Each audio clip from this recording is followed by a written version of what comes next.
Hello everyone, welcome to my channel. आज मैं class 9 के लिए मैथमेटिक्स का वीडियो लेकर आए हैं जिसमें आप देखेंगे क्षेत्रमिति का सवाल, area and perimeter of triangle and quadrilateral, त्रिभुज का और चतुर्भुज का क्षेत्रफल और परिसीमा से संबंधित समस्याएं हल करें। 15.3 18 का संक्षिप्त उत्तरीय प्रश्न का सबसे पहले देखेंगे 1 नंबर सवाल।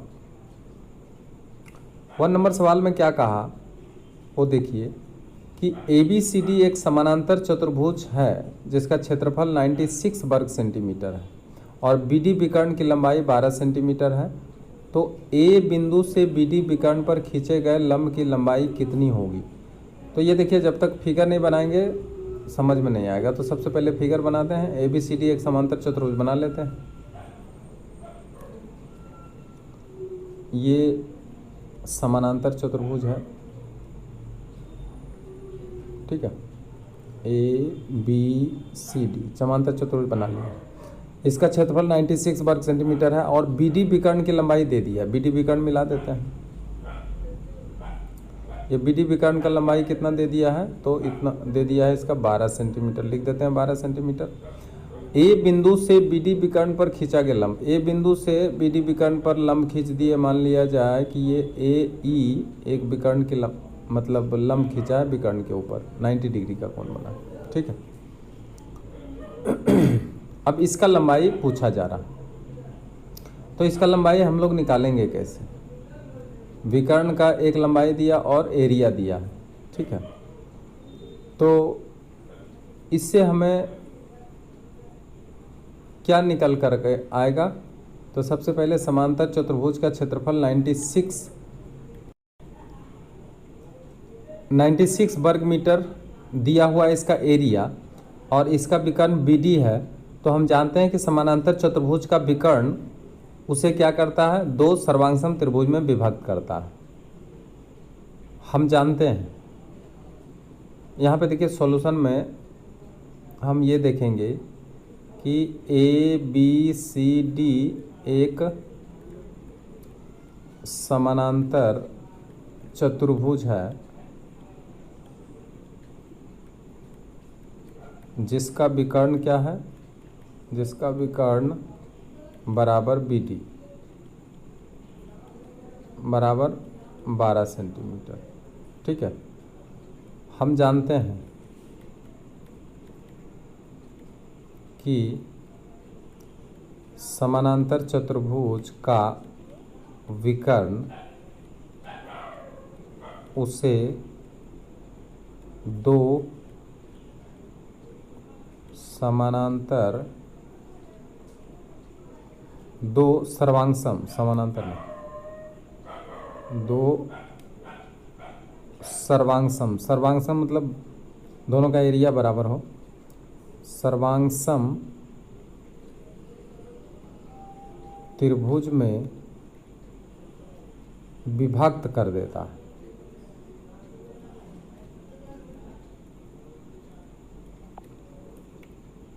विभक्त कर देता है, ठीक है। अतः त्रिभुज ABD का क्षेत्रफल बराबर त्रिभुज BCD का क्षेत्रफल, ठीक है। ये जो है त्रिभुज ABD और त्रिभुज BDC, ये दोनों त्रिभुज का क्षेत्रफल क्या हो जाएगा, बराबर हो जाएगा, ठीक है। जब बराबर हो जाएगा और ये पूरे समानांतर चतुर्भुज का क्षेत्रफल 96 दिया है, तो ये इसका क्या हो जाएगा, आधा हो जाएगा। इसलिए ABD का क्षेत्रफल कितना हो जाएगा, यहाँ पे लिखें। इसलिए त्रिभुज ABD का क्षेत्रफल बराबर, यहाँ पे एक चीज़ और दे देते हैं कि अकॉर्डिंग टू क्वेश्चन समानांतर चतुर्भुज ABCD का क्षेत्रफल बराबर 96 वर्ग सेंटीमीटर, ठीक है। इसलिए त्रिभुज ABD का क्षेत्रफल क्या हो जाएगा, तो आधा हो जाएगा, क्योंकि ये 2 सर्वांगसम त्रिभुज में इसको विभक्त कर देता है। तो आधा हो जाएगा, तो आएगा 40, 2 चौका 8, 2 अठी 16, 48 वर्ग सेंटीमीटर। ठीक है। अब यहाँ पे क्या करना है कि यहाँ जब देख रहे हैं कि ये इस समानांतर चतुर्भुज में ये विकर्ण है 12 और ये इसका हाइट है, तो किसी भी एक त्रिभुज में, ध्यान दीजिए, किसी भी एक त्रिभुज का अगर बेस दिया हो और उसका हाइट निकालना चाहते हैं तो उसका एरिया मालूम होना चाहिए। तो देखिए ए बी डी का एरिया हमें मालूम हो गया है, ठीक है, और इसका हाइट क्या है, ए ही है। तो यहाँ पे बोला कि ए बिंदु से विकर्ण पर डाला गया लंब की लंबाई ज्ञात करें। ठीक है। तो चूंकि त्रिभुज ए बी डी चित्र में देख रहे हैं का क्षेत्रफल बराबर 48 वर्ग सेंटीमीटर, या इसका बेस क्या हो जाएगा, B D 1/2 into B D into H, या ए भी लिख सकते हैं इसको, बराबर 48 या 1/2 इंटू बी डी के जगह पे 12 इंटू एच बराबर 48। अब इसको काट लीजिए 6 से, 8 बार में इसको भी काट लीजिए, एच बराबर 8 सेंटीमीटर। ठीक है। और यही ऊंचाई ए बिंदु से बी डी विकर्ण पर डाला गया लंब की लंबाई, इसलिए ए बिंदु से बी डी विकर्ण पर डाला गया लंब बराबर 8 सेंटीमीटर, और यही इसका क्या हो गया, आंसर। ठीक है। इस तरह से इसका आंसर कितना हो गया, 8 सेंटीमीटर।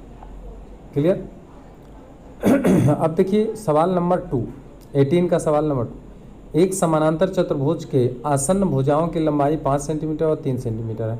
बड़ी समानांतर भुजाओं के बीच की दूरी अगर 2 सेंटीमीटर हो तो छोटी समांतर भुजाओं के बीच की दूरी ज्ञात करें। अब इसको भी आप फिगर देखेंगे तभी समझ में आएगा। एक समानांतर चतुर्भुज है, तो समांतर चतुर्भुज में मान लिया जाए कि एक भुजा थोड़ा लंबा है और दूसरा भुजा छोटा है, तो बड़ी भुजा ये होगी और छोटी भुजा, छोटी समांतर भुजा ये वाला होगी, ए बी सी डी। तो ए बी और सी डी छोटी होगी और ए डी और बी सी बड़ी भुजा होगी। तो यहाँ पे कहा जा रहा है कि संलग्न भुजा 5 और 3 सेंटीमीटर, तो बड़ा वाला भुजा यहाँ पे ये 5 ले लेंगे तो ये 3 लेंगे। ठीक है। अच्छा, बड़ी समांतर भुजाओं के बीच की दूरी, अब बड़ी समांतर भुजा का बीच की दूरी है, मतलब यहाँ से लंब डालेंगे इसमें, इसका दूरी कितना है, 2 सेंटीमीटर। तो अब छोटी भुजा के बीच की दूरी जब पूछेगा तो यहाँ से फिर हमको लंब इस पर डालना पड़ेगा, तो ये लंबाई हमें ज्ञात करना है। अगर मान लिया ये ए ई है लंबाई और ये ए एफ है, तो हमको ए एफ भी निकालना पड़ेगा। तो ए एफ निकालने के लिए सबसे पहले हम इसका एरिया निकाल लेते हैं। ठीक है। ए बी सी डी समानांतर चतुर्भुज में आधार का लंबाई कितना है, आधार बराबर बी सी बराबर 5 सेंटीमीटर, और ऊंचाई भी दे दी गई है ए ई बराबर 2 सेंटीमीटर। इसलिए ए बी सी डी का क्षेत्रफल बराबर आधार गुना ऊंचाई, आधार के जगह पे आप बैठा देंगे 5, ऊंचाई के जगह पे बैठा देंगे 2, यानी 10 वर्ग सेंटीमीटर। अच्छा, अब दूसरी बार क्या है कि आपको बेस ये 3 पकड़ना है। ठीक है, ये 3 है तो ये भी 3 है, और इसके बाद इसका ये जो ए एफ है ये आपको निकालना होगा। तो एरिया तो निकल गया, तो लिखेंगे चूँकि समानांतर चतुर्भुज ए बी सी डी का क्षेत्रफल बराबर 10 वर्ग सेंटीमीटर, या इस बार आधार जो है, आधार गुना ऊंचाई, इस बार ऊंचाई बोल रहा है छोटी भुजा के बीच की दूरी निकालने के लिए, तो यहाँ पे हाइट जो होगा वो छोटी भुजा के बीच की हाइट को लेना पड़ेगा। तो यहाँ पे देखिए आधार इसमें आपको 3 पकड़ना पड़ेगा, क्योंकि इस बार आधार जो है हम लोग ले रहे हैं छोटी भुजा का, तो ये 3 है और इस पर डाला गया लंब ए ही है, ए एफ है, ए एफ। तो देखिए आधार पकड़ना पड़ेगा 3 इंटू ए एफ, यही ए एफ हमको निकालना है, और ए एफ बराबर 10 डिवाइडेड बाई 3 और ए एफ बराबर 1 बाय 3 गुना 3 3 9, 3 1/3 सेंटीमीटर। ठीक है, यानी 3.1/3 सेंटीमीटर इसका ऊंचाई जो है होगा। ठीक है, इसलिए समानांतर चतुर्भुज के छोटी भुजाओं के बीच की लंबवत दूरी बराबर 3.1/3 सेंटीमीटर, और यही आंसर होगा। क्लियर? अब इस तरह से आज का ये वीडियो अगर आपको पसंद हुआ तो आप इसे अधिक से अधिक शेयर करें और अन्य दोस्तों के साथ भी शेयर करें। ठीक है, और जो नए हैं वो सब्सक्राइब ज़रूर करें। Thank you very much.